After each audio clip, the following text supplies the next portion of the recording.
नमस्कार, सत श्री अकाल, सब्बा खैर। मैं विराज सिंह राजपूत आज इस वीडियो में प्रॉफिट एंड लॉस के पार्ट 2 को लेकर उपस्थित हूँ। मैंने इस वीडियो में बहुत ही महत्वपूर्ण प्रश्न का कलेक्शन किया है जो कि हर एग्जाम के लिए बहुत ही महत्वपूर्ण रहने वाले हैं।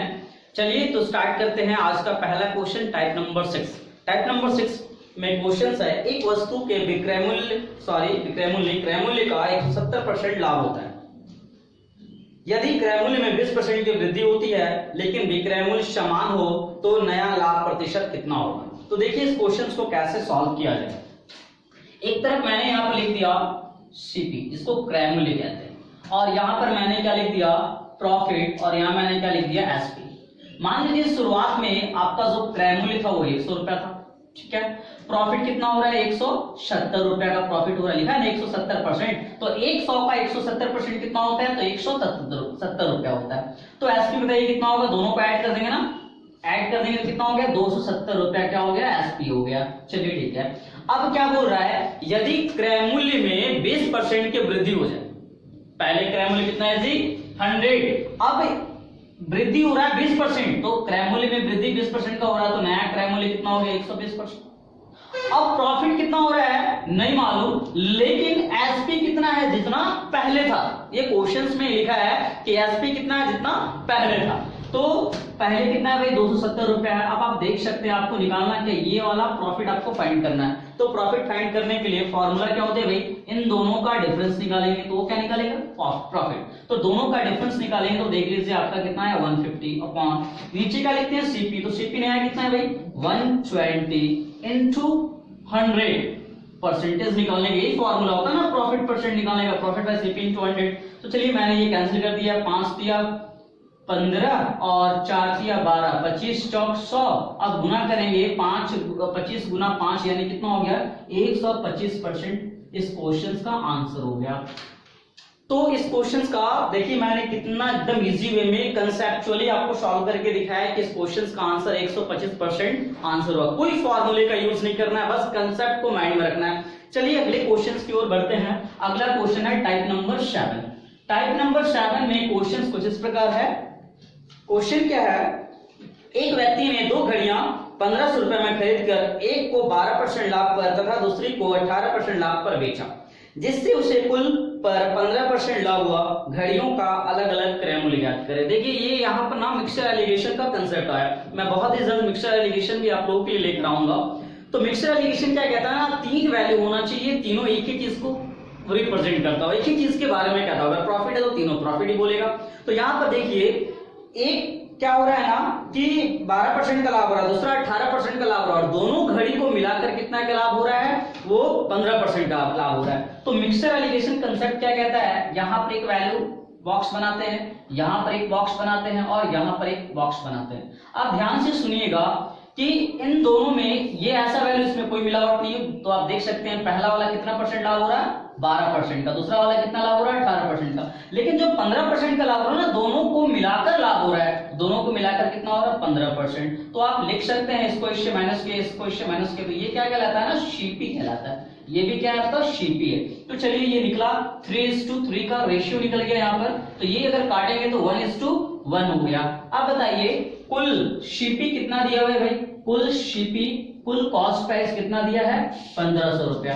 तो आप देख सकते हैं कुल कॉस्ट प्राइस 1500 रुपया है। तो यहाँ पर इसका पहले वाले घड़ी का कॉस्ट प्राइस 1 रुपया, दूसरे वाले घड़ी का कॉस्ट प्राइस 1 रुपया, 1 + 1 कितना हो गया 2, यानी 2 का वैल्यू कितना है भाई 1500 है। तो आप फाइंड कर सकते हैं 1 का वैल्यू कितना होगा 1500/2, काट छाट करेंगे कितना आ गया 750। तो पहले घड़ी का मूल्य कितना हो गया 750 रुपया, और दूसरी घड़ी का भी मूल्य कितना हो गया 750 रुपया। तो दोनों घड़ी का अलग अलग मूल्य आपसे पूछा था, तो दोनों घड़ी का अलग अलग मूल्य निकल गया। एक घड़ी का मूल्य 750, दूसरे घड़ी का मूल्य कितना हुआ 750 रुपया। चलिए अब अगले क्वेश्चन की ओर बढ़ते हैं जो टाइप नंबर 8 है। टाइप नंबर 8 का क्वेश्चन कुछ इस प्रकार है। क्वेश्चन क्या लिखा है, ए एक वस्तु बी को 20% लाभ पर बेच देता है और बी उसे सी को 25% लाभ पर बेचता है। तदनुसार यदि सी उस वस्तु के लिए 12,000 रुपया दे तो उस वस्तु का आरंभिक लागत मूल्य क्या होगा। देखिए आरंभिक लागत मूल्य क्वेश्चन क्या बोल रहे हैं एक बार समझिए। ए बी को बेचता है, लाभ कितना कमाता है 20%। उसके बाद बी सी को बेच देता है, लाभ कितना कमाता है 25%। उसके बाद सी ना उस वस्तु के लिए 12,000 रुपए पे करता है। तो देखिए आरंभिक मूल्य निकालना है, तो मैंने एक छोटा सा कंसेप्ट बताया था बिफोर से आफ्टर का और आफ्टर से बिफोर का। तो 12,000 रुपए लास्टली आ रहा है, बाद में, यानी ये बाद वाला वैल्यू दिया 12,000 रुपए। आरंभिक लागत मूल्य निकालना यानी ए कितना रुपए में उसको खरीदा होगा। तो बिफोर आफ्टर का कंसेप्ट मैंने बोर्ड पे लिख दिया है, एक बार फिर से आप देख लीजिएगा। तो उस कंसेप्ट में क्या बताया था, इस क्वेश्चन के अकॉर्डिंग हमको आफ्टर से बिफोर के पास जाना है। तो टोटल लास्ट वाला वैल्यू कितना दिया है 12,000 रुपया। अब बताए थे क्या 2 बार लाभ हो रहा है ना, लाभ 2 बार का है ना, 2 जगह बना लेंगे। अब क्या करेंगे, जब बिफोर से आफ्टर के पास जाना होता है तो 100 से भाग करते हैं, लेकिन आफ्टर से जब बिफोर के पास जाएंगे तो 100 से गुना करते हैं। तो 100 से गुना कर दीजिए, 100। अब नीचे क्या करेंगे ना, पहला बार प्रॉफिट कितने का हो रहा है, पहला बार प्रॉफिट हो रहा है 20% का, तो यहाँ लिख सकते हैं 120। दूसरे बार प्रॉफिट हो रहा है कितने का 25%, तो यहाँ लिख देंगे 125। अगर लॉस होता तो 100 में माइनस कर देते और प्रॉफिट होगा तो 100 में जोड़ देंगे। चलिए इसको सॉल्व करते हैं। 0 0 कैंसिल, ये कटा कितने बार में 100 बार में। अब ये 100 बार में कट गया, ये 25 25 125, 25 चौक 100 हो गया।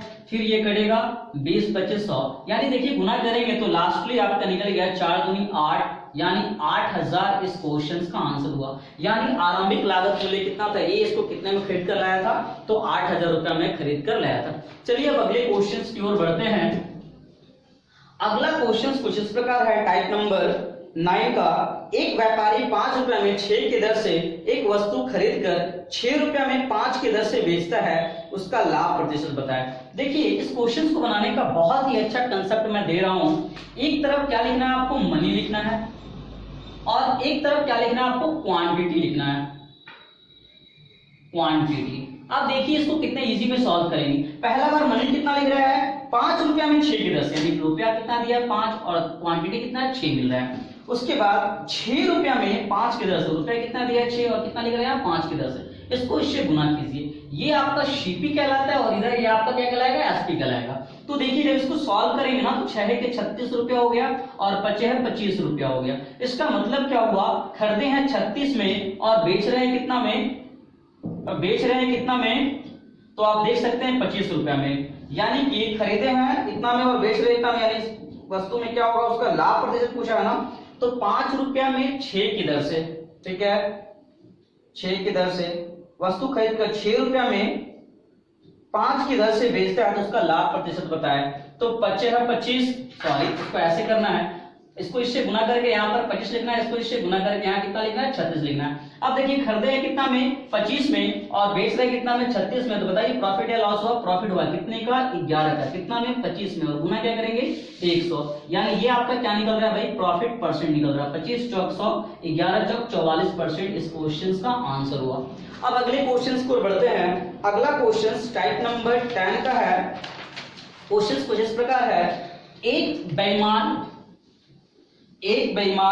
व्यापारी वस्तु को क्रय मूल्य पर बेचने का दावा करता है, पर वह 1 केजी वाट के जगह 960 ग्राम के बटकारे का इस्तेमाल करता है, उसे कितना % का मुनाफा होगा। देखिए ये क्वेश्चन भी बहुत ही ट्रिकी वे में सॉल्व होगा। शुरुआत में 1 केजी वस्तु को तौलना दर है, तो 1 केजी बराबर कितना होता है 1000 ग्राम होता है, लेकिन वो देता 1000 ग्राम देना चाहिए था, लेकिन दिया कितना भाई 960 ग्राम दिया। अब देखिए यहाँ पर दोनों का डिफरेंस निकालेंगे, डिफरेंस कितने का आया 60 का। तो आपको जब प्रॉफिट परसेंट निकालना, तो प्रॉफिट बराबर यहाँ पर इन दोनों का अंतर लेना है, ले लिए कितना 40, और नीचे वाला वैल्यू को लेना है, नीचे कितना हो गया 960, क्योंकि एग्जैक्ट वो दिया कितना 960, देना चाहिए था 1000 लेकिन दिया कितना 960, और गुना 100 करेंगे परसेंटेज निकालने के लिए। ये कटेगा 24 बार में, ये कटेगा 25 चौक 100, 6 चौक 24, यानी लास्ट में 4.6% इस क्वेश्चन का आंसर हुआ। समझ में आ रहा होगा, आशा करते हैं। चलिए अब अगले क्वेश्चन की ओर बढ़ते हैं। अगला क्वेश्चन टाइप नंबर 11 का है, जो क्वेश्चन कुछ इस प्रकार से है। क्वेश्चन को ध्यान से सुनिएगा, अगर क्वेश्चन समझ में आ गया ना तो बनाना बड़ा आसान होगा। एक कपड़ा विक्रेता 33 मीटर कपड़ा बेचकर 11 मीटर कपड़े के बिक्री मूल्य के बराबर लाभ प्राप्त करता है, तदनुसार उसका लाभ प्रतिशत कितना होगा। अगर आपने मेरी वीडियो को सब्सक्राइब नहीं किया तो प्लीज सब्सक्राइब कर ले, ताकि मैं और भी वीडियो अच्छी वीडियो आप लोगों के लिए ला सकूं। तो चलिए इस क्वेश्चन में लिखा क्या है, इसको बनाने के लिए फ्रेम बनाएंगे। फ्रेम क्या लिखेंगे, यहाँ पर क्या लिखना एसपी, यहाँ क्या लिखेंगे प्रॉफिट, और यहाँ क्या लिखेंगे सीपी। अब देखिए 33 मीटर कपड़ा को बेच रहा है, मान लीजिए 1 मीटर कपड़ा का दाम 1 रुपया है, 33 मीटर कपड़ा का दाम कितना होगा 33 रुपया ना। तो मान लीजिए जब बेच रहा ना तो एसपी कितना हो गया 33 रुपया, और कितने मीटर के बराबर लाभ कमा रहा है 11 मीटर के बराबर, तो प्रॉफिट कितना हो गया 11 रुपये। और सीपी कितना होगा भाई, अगर मान लीजिए आप किसी वस्तु को 33 रुपया में बेचे हैं और लाभ आप कमाए हैं 11 रुपया, तो सीपी कितना होगा भाई, सीपी निकालने के लिए क्या होगा, इन दोनों को माइनस कर देंगे प्रॉफिट इक्वेशन में, यानी कितना हो गया 22। अब आपको निकालना है प्रॉफिट परसेंट, तो प्रॉफिट परसेंट बराबर क्या होगा 11 रुपया बटा 22 गुना 100। तो देख सकते हैं क्या कि 11 दूनी 22 और ये कटा 50 बार में, यानी इस क्वेश्चन में प्रॉफिट कितने का हुआ 50 का। 50% बोलिए या 50 रुपया बोलिए। चलिए अब अगले क्वेश्चन की ओर बढ़ते हैं, टाइप नंबर 12 का। 36 पुस्तकों का क्रय मूल्य 30 पुस्तकों के विक्रय मूल्य के बराबर है, लाभ परसेंट बताइए, यानी लाभ प्रतिशत आपको फाइंड करना है। तो आप देख सकते हैं बहुत ही अच्छा क्वेश्चन है, लिखा है 36 पुस्तकों का क्रय मूल्य 30 पुस्तकों के विक्रय मूल्य के बराबर है। तो एक तरफ आपको लिखना है सीपी, दूसरी तरफ लिखना है क्या एसपी। लिखा है क्या 36 पुस्तकों का क्रय मूल्य, तो क्रय मूल्य जिसके साथ जुड़ा उसको क्रय मूल्य के पास लिखेंगे, विक्रय मूल्य के साथ विक्रय मूल्य को लिखेंगे। अब आप देख सकते हैं इसको एक बार क्रॉस कर देना है, यानी इसका प्लेस को इंटरचेंज करना है, तो भाई कितना हो गया ये 36 हो गया। तो यहां पर आप देख सकते हैं इसको जब रेशियो के टर्म में तोड़ेंगे ना 5 6 30 और 6 का 36, यानी खरीदा कितने में 5 रुपए में, बेच रहा है कितने में 6 रुपए में। तो बताइए प्रॉफिट हो रहा है लॉस हो रहा है, प्रॉफिट हो रहा है ना कितने का 1 का प्रॉफिट हो रहा है, 1 रुपए का प्रॉफिट हो रहा है, लेकिन कितना में दाम था भाई 5 रुपया, और गुना क्या करेंगे 100। इसको जब सॉल्व करेंगे ना 20 बार में कैंसिल होगा, दैट मींस आपका इस क्वेश्चन का आंसर हो गया 20% का क्या होगा प्रॉफिट होगा। चलिए अब अगले क्वेश्चन की ओर बढ़ते हैं, जो प्रॉफिट एंड लॉस का इस वीडियो के लिए लास्ट क्वेश्चन होगा, वो क्वेश्चन टाइप नंबर 13 का है। लिखा क्या है, किसी वस्तु को 144 रुपए में बेचने पर उतने ही प्रतिशत का लाभ होता है जितना वस्तु का क्रय मूल्य। तो वस्तु का क्रय मूल्य बताएं। देखिए यहां पर कुछ इंपॉर्टेंट टर्म्स ध्यान में रखना है, वो टर्म्स क्या है ना, जो पैसा दिया होगा वैल्यू, यानी किसी वस्तु को 144 रुपए में बेच रहा है तो आपको उसको लिख देना है, ऐसे लिख दिए ना। अब इसको दो पार्ट्स में ऐसे ब्रेक करना है कि दोनों को गुना करने पे 144 आए, ठीक है। तो चलिए हम लिख सकते हैं क्या 18 और गुना 8, 18 8 144 होता है ना। जब क्वेश्चंस में प्रॉफिट दिया रहेगा ना तो इन दोनों को घटाकर इन दोनों के बीच का डिफरेंस क्या होना चाहिए ना 10 का होना चाहिए, ठीक है। लेकिन जब क्वेश्चंस में लॉस की बात करेगा ना तो यहां पर क्या होना चाहिए, दोनों को जोड़कर 10 होना चाहिए, ठीक है। तो चलिए देखिए हम लिख दिया ऐसे। अब यहां पर हम क्या कर सकते हैं ना कि दोनों के बीच का जो डिफरेंस है ना वो 10 है, ठीक है। जब प्रॉफिट बोलेगा ना तो प्रॉफिट के केस में डिफरेंस को ना छोटे वाले वैल्यू में गुना कर देना है। तो छोटा वाला वैल्यू आपको दिख रहा होगा, छोटा वाला वैल्यू यहाँ पर क्या है भाई, छोटा वाला वैल्यू कितना है 8 है। तो इस 8 में क्या कर देना है 10 से गुना कर देना है। तो आपका इस क्वेश्चन का आंसर हो गया 80 रुपीज। चलिए आज के लिए इतना ही। अब मैं अगले वीडियो में आपके लिए और भी कुछ इंपॉर्टेंट प्रॉफिट एंड लॉस का क्वेश्चंस लेकर आऊंगा। लेकिन अगर आपने मेरे वीडियो को लाइक नहीं किया है तो लाइक कर दे और मेरे चैनल को सब्सक्राइब कर दे। धन्यवाद।